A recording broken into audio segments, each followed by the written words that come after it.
Luciano, 10 premières minutes de jeu assez particulières où les attaquants ont quand même bénéficié de beaucoup d'espace et de temps de part et d'autre, avec à la clé pas mal de réalisations. Et puis après, on sent quand même que notamment Gap a resserré les boulons pour dérouler de manière un peu plus aisée, on va dire. Quel est ton sentiment d'abord par rapport à ce début de match? Moi, je trouve que le début de match il a duré 40 minutes. J'ai dit aux joueurs ce que j'en pensais après le deuxième tiers. J'ai pas apprécié nos deux premiers tiers. Je trouvais qu'il y avait très peu d'équilibre dans notre jeu. Oui, offensivement, c'est bien. Tout le monde est heureux. Les supporters on marque des buts, mais on n'a jamais maîtrisé le match sur les deux premiers tiers. On a accordé beaucoup trop d'occasions. Ils ont quand même eu plus de shooters que nous au premier tiers. Ça finit 4-2 pour nous, mais beaucoup trop de largesse. Des joueurs qui essaient d'étirer leur temps de jeu, des défenseurs qui jouent devant les attaquants. Voilà, on a eu beaucoup de réussite au premier tiers et c'est ça qui nous a mis en danger. Et ce n'est qu'au troisième tiers qu'on a maîtrisé le match. Le troisième tiers, on n'a absolument rien donné. On a maîtrisé de bout en bout ces 20 minutes-là et on a vu des changements plus courts, des joueurs plus responsables, des joueurs jouer en défense avant. Et comme je leur ai dit après le match, on n'a pas besoin de forcer la machine et de forcer offensivement parce que notre jeu offensif dépend de notre jeu défensif. Quand on récupère rapidement les pucks, eh bien, on a le puck et on peut en faire plus. Notre troisième tiers, il a été excellent. Je regarde pas le score, la réussite ou pas la réussite. Je regarde l'équilibre. Et quand je suis calme derrière le banc, ça veut dire qu'on maîtrise et c'est ce que je cherche. Justement, le fait d'avoir subi de manière très inhabituelle durant ces deux premiers tiers, tu le situes sur quel paramètre, quel facteur pour toi a joué dans ce sens-là? Écoutez, on n'est pas des surhommes, on est des êtres humains. Voilà, quand on gravit, quand on arrive au bout de la montagne, on a juste envie de prendre un café, de relaxer un peu. Hein. On arrive premier au classement et c'est humain d'un peu, vouloir respirer un peu, prendre un petit temps mort. J'ai trouvé qu'on n'a pas eu notre focus habituel en début de match. Et il faut donner crédit à Chamonix parce qu'ils avaient gagné 2 matchs de suite avant de venir ici. Le match qui a été suspendu après le deuxième tiers, je l'ai regardé, il y a eu plutôt une domination des pionniers. C'est une équipe qui, je pense, elle a beaucoup d'habileté, beaucoup de rapidité et elle est extrêmement dangereuse, cette équipe-là.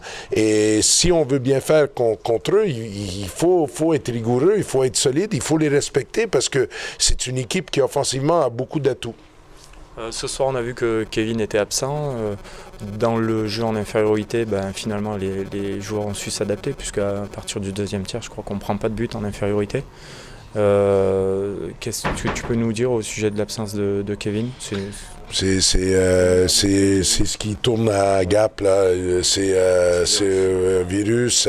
Il n'y a rien d'alarmant et ça aurait été un match de play-off, il aurait été là, mais on va pas puiser dans des énergies. Puis on a un jeune, Benoît Vallier, qui chaque fois qu'on lui fait appel à lui, il répond présent. Et c'est un des joueurs dans notre effectif qui a le plus progressé. En début de saison, il avait presque pas sa place dans notre effectif. Hein, et là, on voit qu'il progresse. Et pour moi, c'était une façon de le faire jouer. J'aurais voulu faire jouer Chapelier aussi, mais il s'est un peu refait mal à la cheville. On n'a pas voulu prendre de risques avec lui.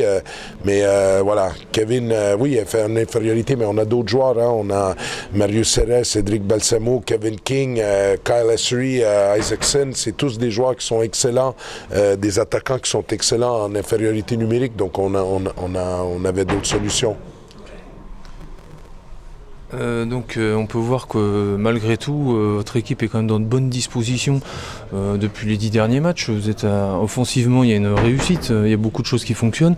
Est-ce que comment vous voyez la deuxième partie de championnat et est-ce que vous vous fixez des objectifs? C'est là que ça va devenir plus dur, parce que c'est là que ça va devenir plus dur, puis c'est là que le mental et l'humilité du groupe, avant qu'on aille à Grenoble pour quand ils avaient une série de 20 matchs, 20 victoires, et j'entendais les entrevues de l'autre côté dire voilà, il y a beaucoup d'humilité, il y a beaucoup de rigueur, on ne regarde pas le résultat. Mais tant mieux pour eux. Nous, on est des humains et on est vulnérables. Et j'ai dit aux joueurs avant le match, et je vais leur répéter, l'ennemi le plus dangereux, c'est toujours nous-mêmes. C'est pas l'adversaire, c'est nous-mêmes. Et là, ça va être compliqué parce que tout le monde nous attend maintenant. On peut plus se cacher. Mais aussi, c'est qu'on va faire face à toutes nos vulnérabilités humaines, c'est-à-dire que voilà, qu'est-ce qu'on a vu, ce qu'on a vu au premier, deuxième tiers, quoi. Retirer notre chiffre pour peut-être espérer d'aller chercher un point de plus, un but de plus. Voilà, il va falloir que, en tout cas, pour moi, ça va être plus compliqué parce que là, je vais être obligé d'être vraiment pointilleux et faire attention qu'on part pas dans l'euphorie et qu'on reste concentré et qu'on fasse les choses qui ont fait qu'on a eu du succès depuis un mois. C'est facile, voilà, tout fonctionne, ça fonctionne, on a du succès. Puis là, quand on a du succès, ben on commence un peu à changer d'attitude et de comportement et c'est là qu'on se fait piéger, quoi. Donc, ça va être compliqué, mais on va essayer de rester concentré et puis, je vais faire ma job, hein, je vais être sur leur dos, hein, puis je vais pas les lâcher.